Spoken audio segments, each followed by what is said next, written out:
Assalamualaikum warahmatullahi wabarakatuh. Sahabat yang dirahmati Allah, manusia adalah makhluk yang lemah.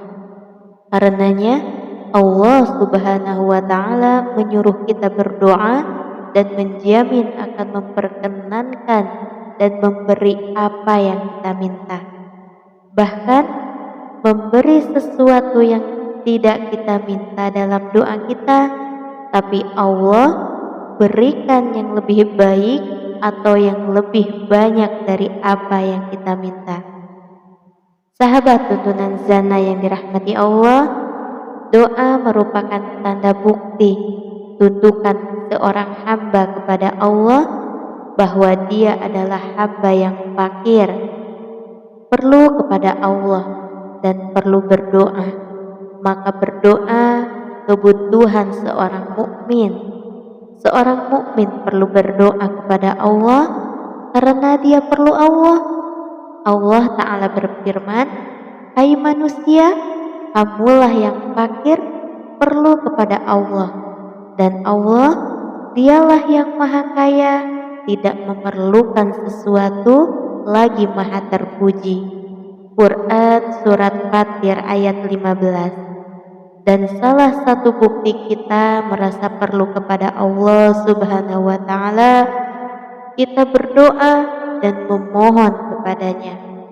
Oleh sebab itu, Allah Subhanahu wa taala marah kepada hamba yang tidak meminta kepadanya. Rasulullah Shallallahu alaihi wasallam bersabda, "Barang siapa tidak mau meminta kepada Allah, niscaya dia akan marah kepadanya." Hadis riwayat Ahmad At-Tirmizi. Demikian pula doa merupakan sesuatu yang sangat mulia di sisi Allah Subhanahu wa taala. Nabi Shallallahu alaihi wasallam bersabda, "Tidak ada sesuatu yang lebih mulia bagi Allah Subhanahu wa taala dari doa." Hadis riwayat At-Tirmizi. Jadi doa memiliki kedudukan yang sangat penting di dalam Islam, bahkan dalam kehidupan manusia. Maka dari itu tidak ada satupun aktivitas dalam Islam yang luput dari doa. Ini adalah ibadah yang paling banyak kita lakukan, bahkan ibadah-ibadah lain tidak lepas dari ibadah ini.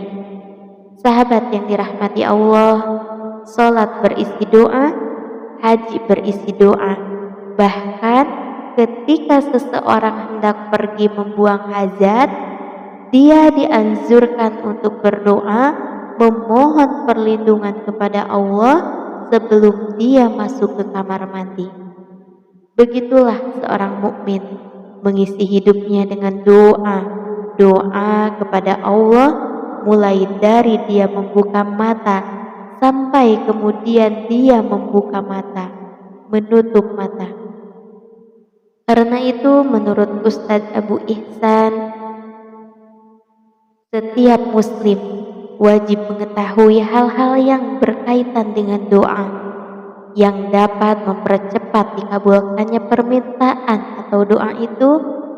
Hal-hal yang diberikan berkaitan dengan doa itu diantaranya adalah yang pertama, mengikhlaskan doa kepada Allah Ta'ala, termasuk syirik yang besar apabila seseorang memohon kepada Allah selain Allah, berdoa meminta kepada selain Allah, misalnya berdoa meminta kepada orang yang sudah mati atau meminta kepada benda-benda mati, seperti sebagian orang memohon kepada pepohonan dan bebatuan, meminta kepada bulan dan bintang, meminta kepada matahari dan lain sebagainya.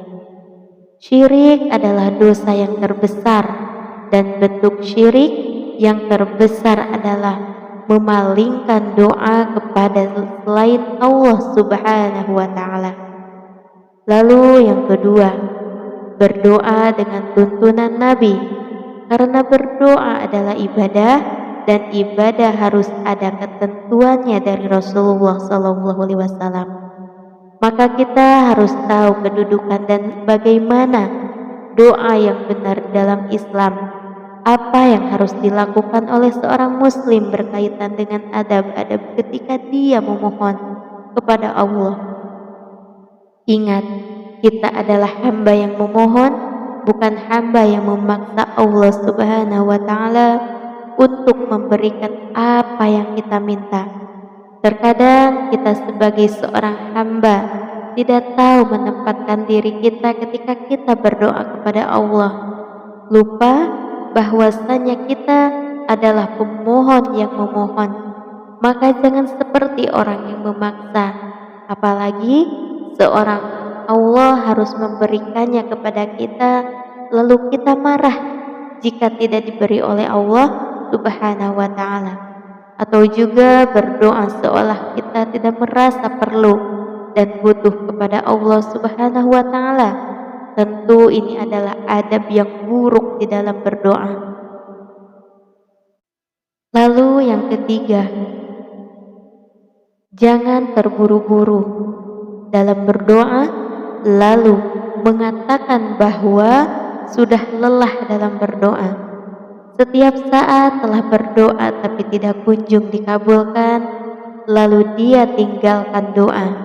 Mending kalau hanya meninggalkan doa, terkadang menyisakan suatu keburukan dalam hatinya, yaitu keraguan terhadap Allah Subhanahu wa Ta'ala, dan mungkin dia tidak pernah lagi berdoa, putus asa dalam berdoa dan merasa bahwa doa itu tidak bermanfaat. Satu perkara yang harus diingat baik-baik, bahwa doa tidak pernah membawa kerugian bagi seorang hamba. Sahabat yang dirahmati Allah, oleh karena itu, jika kita merasa doa kita belum kunjung dikabulkan, maka arahkanlah telunjuk itu ke diri kita, bukan kepada yang lainnya. Mungkin ada sesuatu yang salah di dalam doa kita, atau sesuatu yang kurang dalam doa kita. Wallahu a'lam. Wassalamualaikum warahmatullahi wabarakatuh.